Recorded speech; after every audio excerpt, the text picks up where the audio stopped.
Hi everyone, and welcome back to A to B Model Railways. I'm stood in front of our new publicity banner, which we launched for the first time at the Mickleover Model Railway Show at the start of October 2025. This is our second shop update video for this month, and the first one featured that Mickleover show. So if you haven't seen it already, please check it out. Banner got a lot of good reaction, gave us a nice visual presence, and a really big thank you to Joe at Rainworks Designs, who got this designed and completed in less than a week. So a big shout out to him. If you're looking for things like that, check him out. He's also done our A-boards and our leaflets that we're giving out at the show as well. So in this video, we're going to be focusing very much on modelling projects, and I'm going to focus on two projects in particular. We're going to revisit that 009 layout, which I showcased in the Reawakening a Project video just a few weeks ago. We're going to check out the latest progress on that. And also we're going to be visiting another long dormant project. This one actually predates the life of the shop and was started back in around about 2007. It's lay dormant again for quite a long time, and I'll explain the reasons why it's sat like that for so long. But also I've set myself quite an ambitious challenge with that particular model to try and get it ready for showing in around about 4 to 6 weeks, and I'll explain the reasons for that when we come to it later in the video. Also, we're going to have a showcase of the latest products that have come into the shop over the last few weeks and details of our extended pre-order offers. So please stay tuned to the very end. A few extra surprises probably along the way as well. Don't forget, if you like our videos, please do like, comment, share and subscribe to the channel so you get your latest updates for when we post new videos. Right then, I promised to look at that 009 project. We revisited it in the Reawakening a Project video just a few weeks ago. It had lain stored in the back of the shop for so long. Got a bit of static grass done. Getting to do a bit more work on it over the course of this month. So let's take a look.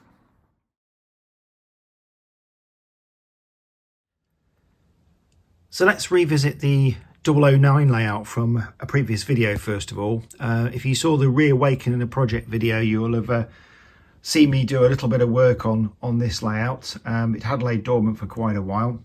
And if I zoom in, this was the area that I was working on in that previous video.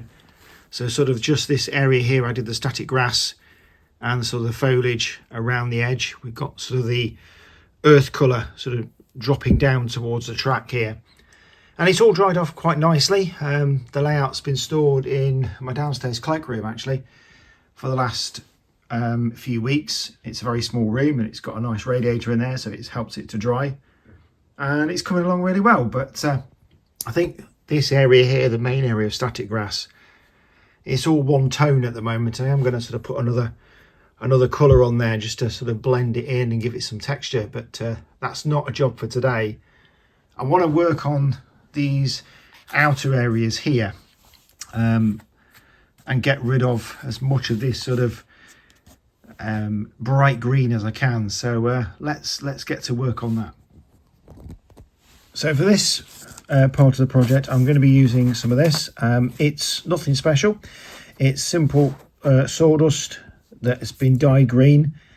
Guy who does the repairs for me, he actually got this for me. He used to work in a wood yard and got all the sort of sawdust off the floor, swept it all up, coloured it, and he's used it on some of his projects, and it does actually look really good. If you've been in the shop, you'll see his really micro project that's smaller than this one on display, and it uses this as a sort of a base to the colour. We actually sell bags of this in the shop at the moment, so if you fancy some, come into the shop and we can provide it for you. So I'm going to start off on this area here.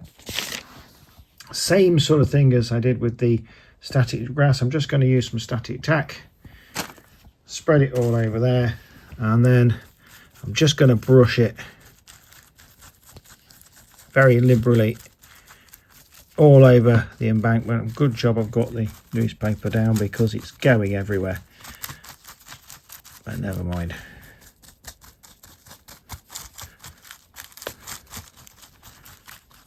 Give it a good cover. I am using a bottle of water to a bowl of water just to clean the brush. So get some of this and just literally dump it over the top. It's nothing special here. There we go. And just try and sort of smooth it down.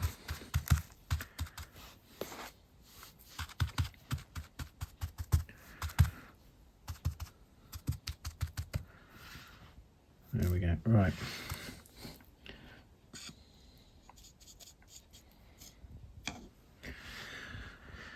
Right, that's that. That's the first job done. Let's move on to the next bit. Next up, I want to start doing sort of the rough ground across the top of the layout that's sort of in between the static grass areas. And I want a bit of a contrast here. So what I've done is, at a recent exhibition I picked up from a club that was selling it off to me, some of these are little bags of the Hornby meadow grass scatter that I've now got for sale in the shop. So I've taken a little bit of this and I've put it into a Chinese takeaway container and I've mixed it up with some of the Woodland Scenics earth colour. And the reason I'm doing that is just so I've got a sort of a mix of grass and earth. So you've got a contrast of colours. I think I need a bit more earth in there actually. I'm going to give it a mix because the idea being that I'm giving it an impression that the grass has sort of started to grow through on the earth and give it a sort of rough look to it. So the same thing's going to happen. I'm going to get my my glue. I'm going to spread it just very randomly over the top here. Get my brush.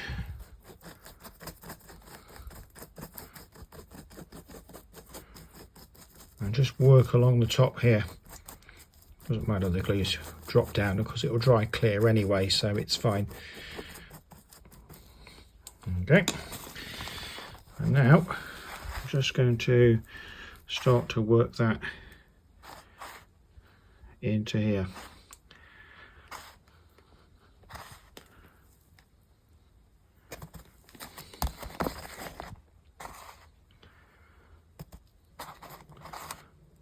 Bit difficult me actually showing you how to do this by holding the camera in one hand and doing it with the other, but there we go. I was going to get my daughter to film it, but she's fast asleep in bed at the moment, so I'm just flying solo on this one. But there we go. If we just sort of zoom out, you can see it's starting to get the impression of rough ground. You've got sort of bits of brown mixed in with the scatter. Makes it look a bit more sort of rough, rocky, and gives a nice contrast to that static grass. So with that and this area down here, going to leave it to dry, and once the glue is dry, we'll give it a good coverage with the hairspray.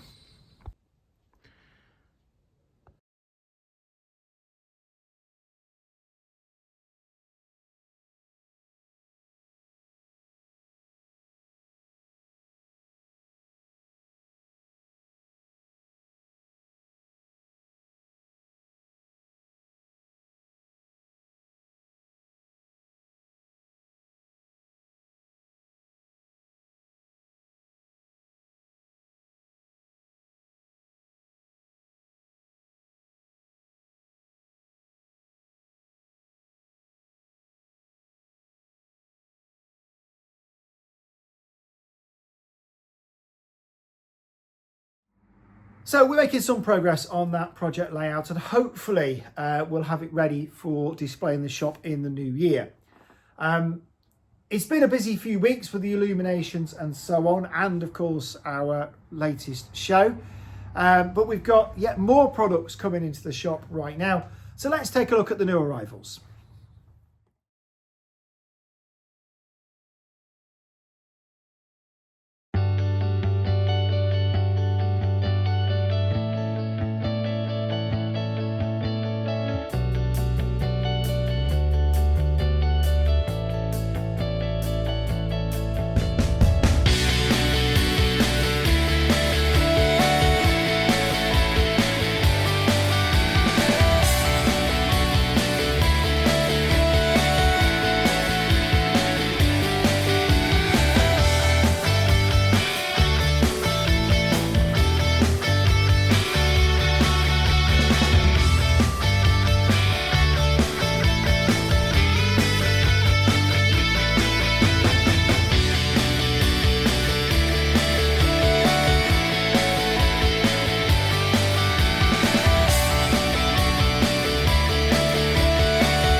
Now, hopefully you'll find those new arrivals of interest. As you can tell, we've had a big Bachmann restock this week.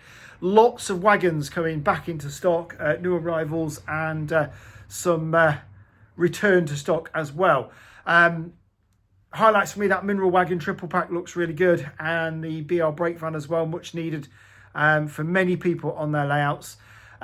Lots of those wagons and also the Class 03 that's come in are available at discounted prices on our sale pages. So if you're interested, head to our website www.a2bmodelrailways.co.uk and select the sale page option from the top menu bar.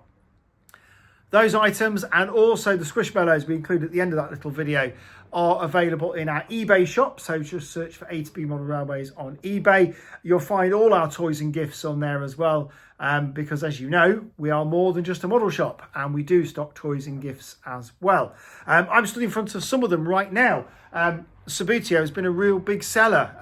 It's coming back into fashion, it seems, because lots of people are buying the sets and the team packs over the last few weeks. And we've got the England starter set up here, also the standard set and the Champions League set as well. And we've got the team packs across here. So we've got an England team pack, Man City, Liverpool. Got the claret and blue, that can be Villa Burnley. It's a bit of a generic one, that one. The white and blue kit.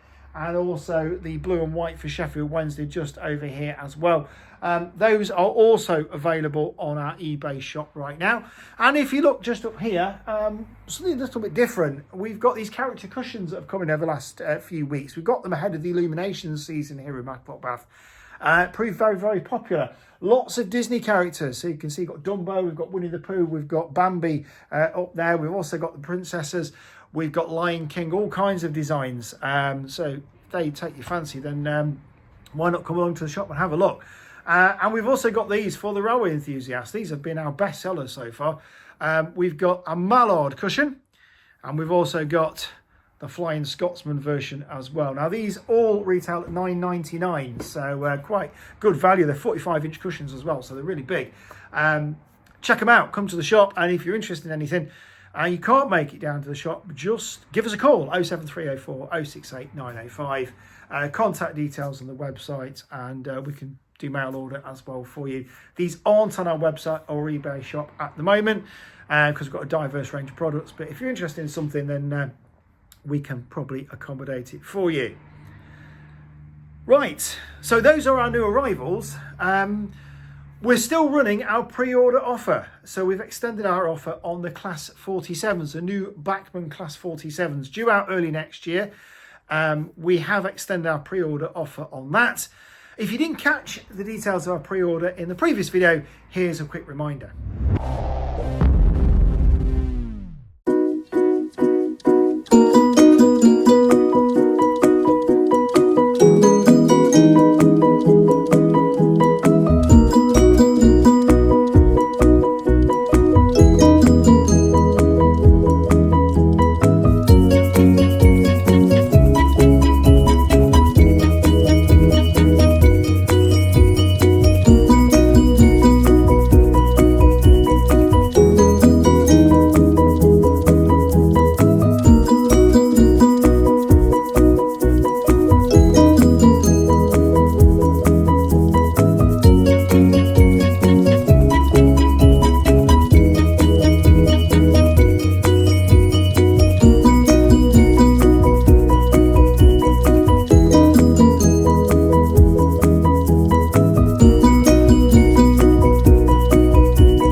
So as you can see, we've extended our special offer on the Bachmann Class 47s to the end of November.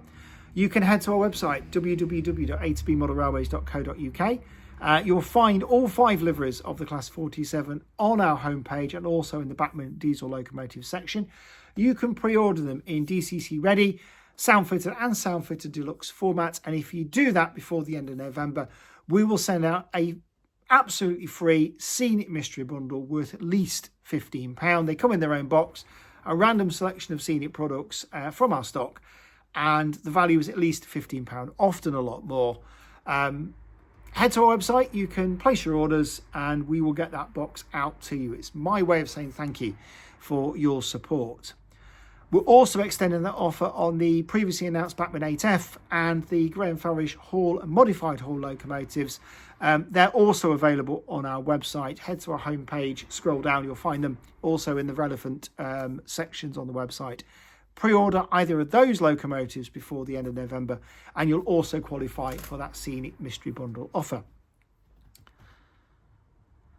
Now, earlier in this video, I showed you the progress on that 009 project layout that I've been working on, and I promised a little look at another one.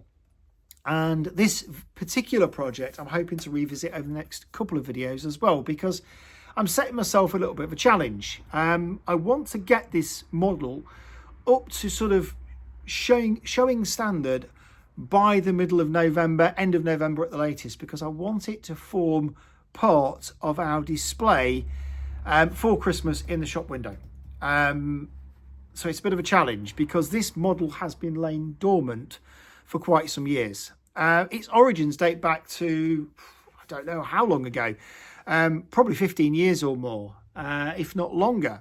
I was browsing through an old copy of Steam Railway and I found a little black and white photograph of, in the bygone section, I think it was the old classic section of Steam Railway. And it focused on a little Scottish branch line station with a single platform, a run round loop. And sort of the end of the run round loop ended in a small single road engine shed surrounded by trees. I didn't know where it was, didn't know anything about the station, but just the image stayed with me as an idea for a small space layout. And then around about 2010, I was away on a honeymoon in Fort William, and in a little bookshop in there, and I picked up a book all about the Killen Junction to Loch Tay branch. And it was then I realised this particular station that I'd resonated with me before was the old Loch Tay station. This book had lots of pictures of the branch, some more images of Loch Tay, including the track plan. And again, I thought, what a great idea for a micro layout. A small platform, little run round loop, small coaling facility, single road engine shed, and two sidings that actually ran at a right angle onto the pier. And I started to develop an idea for a layout. Now, what I did was straighten out the sidings to run behind the station platform, and rather than have it as a lock, I turned it into sort of factory building or brewery. So this is how far I got. Now you can see on the very right of the scenic section, we've got a little under bridge with the tracks coming underneath, and the track diverts at a Y point. Heading into the rear of the board is the entrance to a two-road goods facility. Runs behind the station platform, with the longer one serving the small provender store that's going to act as a goods facility. And over in that corner is that little Bachmann low relief factory building, which I was going to have as a brewery. Coming forward, you can see the area where the lorries are going to turn, and a little grass embankment here. And we've got the space for the loco to stand as a depiction of the engine shed. Now, in the 4 foot by 1 foot space, I haven't really got enough room to model the engine shed in full relief. So I was going to have sort of an engine shed entrance in low relief on the side screen on the left-hand side of the layout. We've got the station platform, we've got a little run round loop. It's big enough to take 2 coaches. The head shunt is big enough for a standard class 4, which ran on the Loch Tay branch. And I was making good progress with it. As you can see, I've started to put some stonework on the station, and also I've ballasted the track. Now, unfortunately, the ballasting caused me a problem because it got into the point on the entry loop, the entrance to the station loop, broke the spring and doesn't work. It doesn't make a connection, so I can't run trains into the station platform. And as a result, I completely lost interest in it. I was also not happy with how the back scene worked and how some of the scenic section worked. It was not my best work at all. So it's been stored in the garage for ages. But I looked at it again the other day and I thought, actually, if I give that a bit of a winter treatment, take off the back scene, replace the points, finish sort of the scenery and put some basic winter trees on there, and maybe cover it all with snow, it will look okay. And it can actually run with the same fiddle yard that I use for Scaleby West when it's running in the shop. So I can actually have it operating across the shop window as part of a winter Christmas scene. So that is what I'm going to be trying to do. And over the next couple of videos, provided I can get on with the progress, I'm going to be bringing you updates on the progress of that project layout. So it's a bit challenge Annika time again. I seem to like these challenges, don't I? Let's see if I can meet this one. I'll bring you an update in the next video. Until then, don't forget to like, comment, subscribe, and stay safe, enjoy your modelling, and I shall see you soon. Take care. Bye-bye.